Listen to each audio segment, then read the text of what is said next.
حضرت عمران بن حسین رضی اللہ تعالی عنہ نے بیان کیا کہ میں نبی کریم صلی اللہ علیہ وسلم کی خدمت میں حاضر ہوا اور اپنے اونٹ کو میں نے دروازے ہی پر باندھ دیا۔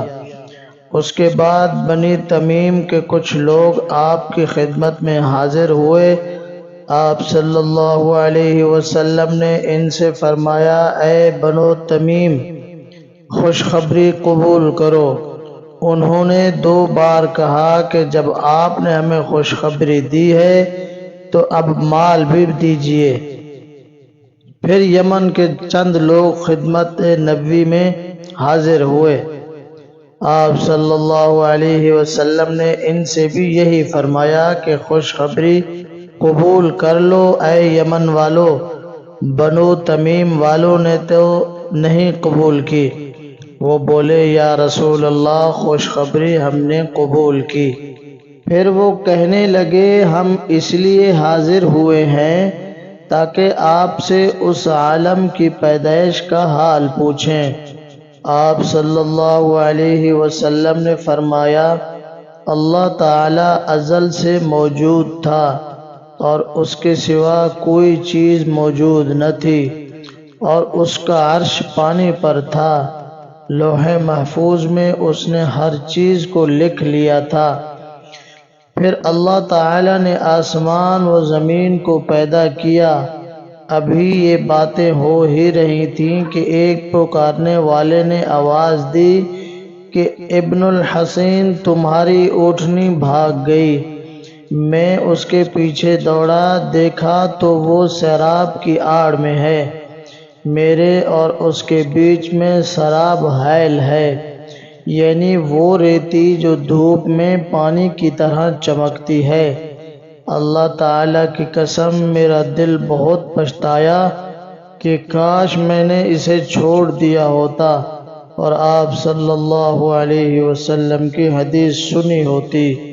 حضرت ابو ہریرہ رضی اللہ تعالی عنہ نے کہا کہ نبی کریم صلی اللہ علیہ وسلم نے فرمایا کہ اللہ تعالیٰ فرماتا ہے کہ ابن آدم نے مجھے گالی دی اور اس کے لیے مناسب نہ تھا کہ وہ مجھے گالی دیتا۔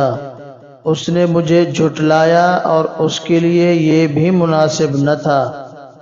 اس کی گالی یہ ہے کہ وہ کہتا ہے میرا بیٹا ہے، اور اس کا جھٹلانا یہ ہے کہ وہ کہتا ہے کہ جس طرح اللہ نے مجھے پہلی بار پیدا کیا، دوبارہ موت کے بعد وہ مجھے زندہ نہیں کر سکے گا۔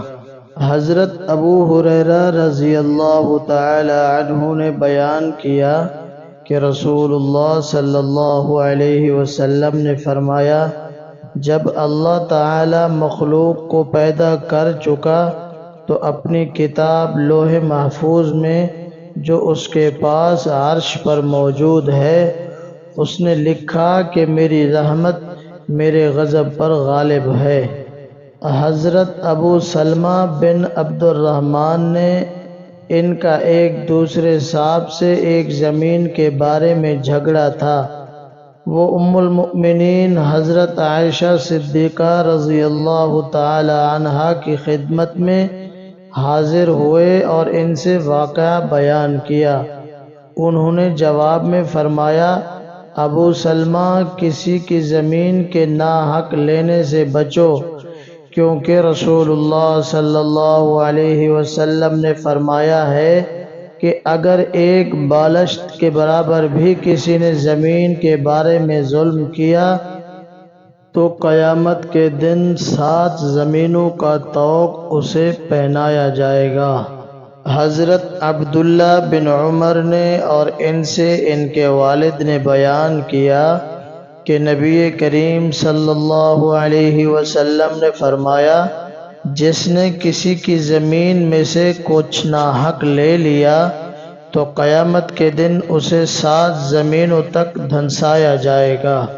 حضرت ابو ذر غفاری رضی اللہ تعالی عنہ نے بیان کیا کہ نبی کریم صلی اللہ علیہ وسلم نے جب سورج غروب ہوا تو ان سے پوچھا کہ تم کو معلوم ہے یہ سورج کہاں جاتا ہے؟ میں نے عرض کی کہ اللہ اور اس کے رسول ہی کو علم ہے۔ آپ صلی اللہ علیہ وسلم نے فرمایا کہ یہ جاتا ہے اور عرش کے نیچے پہنچ کر پہلے سجدہ کرتا ہے، پھر دوبارہ آنے کی اجازت چاہتا ہے اور اسے اجازت دے دی جاتی ہے، اور وہ دن بھی قریب ہے جب یہ سجدہ کرے گا تو اس کا سجدہ قبول نہ ہوگا، اور اجازت چاہے گا لیکن اجازت نہ ملے گی، بلکہ اس سے کہا جائے گا کہ جہاں سے آیا تھا وہیں واپس چلا جا، چنانچہ اس دن وہ مغرب ہی سے نکلے گا۔ اللہ تعالیٰ کے فرمان وَالشَّمْسُ تَجْرِي لِمُسْتَقَرٍّ لَهَا ذَلِكَ تَقْدِيرُ الْعَزِيزِ الْعَلِيمِ سورۃ یاسین میں اسی طرف اشارہ ہے۔ حضرت عبداللہ بن عمر رضی اللہ تعالی عنہ نے بیان کیا، وہ نبی کریم صلی اللہ علیہ وسلم سے نقل کرتے تھے کہ آپ صلی اللہ علیہ وسلم نے فرمایا کہ سورج اور چاند میں کسی کی موت و حیات کی وجہ سے گرہن نہیں لگتا، بلکہ یہ اللہ تعالیٰ کی نشانیوں میں سے ایک نشانی ہے، اس لیے جب تم ان کو دیکھو تو نماز پڑھا کرو۔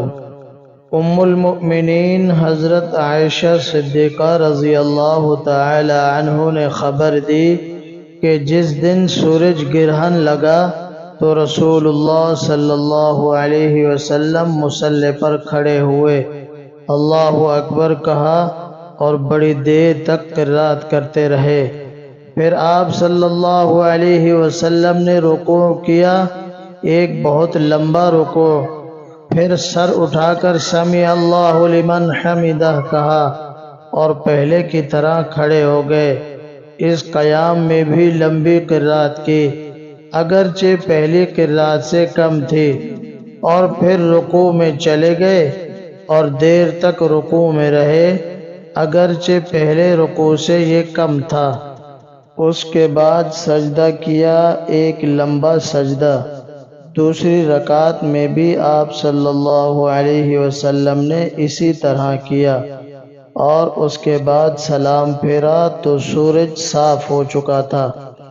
اب آپ صلی اللہ علیہ وسلم نے صحابہ کو خطاب فرمایا اور سورج اور چاند گرہن کے متعلق بتلایا کہ یہ اللہ تعالیٰ کی نشانیوں میں سے نشانی ہے، اور ان میں کسی کی موت و حیات کی وجہ سے گرہن نہیں لگتا، اس لیے جب تم گرہن دیکھو تو فوراً نماز کی طرف لپک جاؤ۔